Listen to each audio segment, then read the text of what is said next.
Hey everyone! Today we are going to make Sindhi Biryani.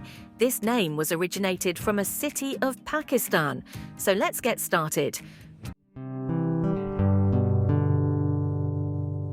For the process, we'll take 4 pieces of green chillies, 5 pieces of ginger, and 5 to 6 sliced garlic cloves.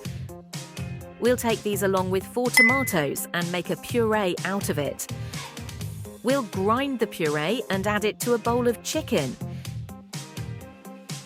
Next, we'll add 2 teaspoons of red chilli powder, a teaspoon of hot spice powder, a teaspoon of turmeric powder, a teaspoon of cumin seeds, 2 teaspoons of salt, and some crushed red chillies. We'll mix it all and set aside for marination. Next, we'll chop an onion and fry it in a pan with a half cup of oil. We'll keep on frying until its colour changes to golden brown.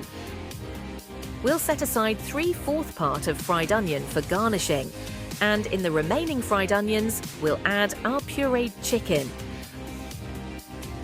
After stirring it for 2 to 3 minutes, we'll cook it on medium flame for about 5 to 10 minutes. In the meanwhile, we'll take a bowl of soaked rice along with 3 potatoes, some thin sliced ginger, 2 to 3 sliced lemon pieces, mint leaves, and some chopped green chillies. We'll add all these to a pan with water along with 2 teaspoons of salt and letting it boil for 10 to 15 minutes. Next, we'll move back to our chicken and add 2 teaspoons of red chilli powder and 3 tablespoons of yogurt with some diced onions. We'll garnish it with fresh coriander and letting it cook until oil separates. Now, both chicken and rice are ready for the layering.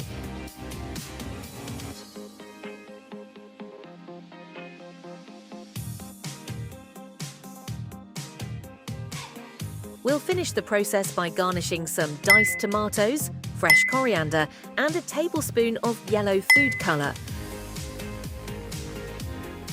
And lastly, we'll pour some oil on top and let it simmer for 3 to 5 minutes. And our Sindhi biryani is ready. We'll garnish it with fried onions and enjoy every bit of it.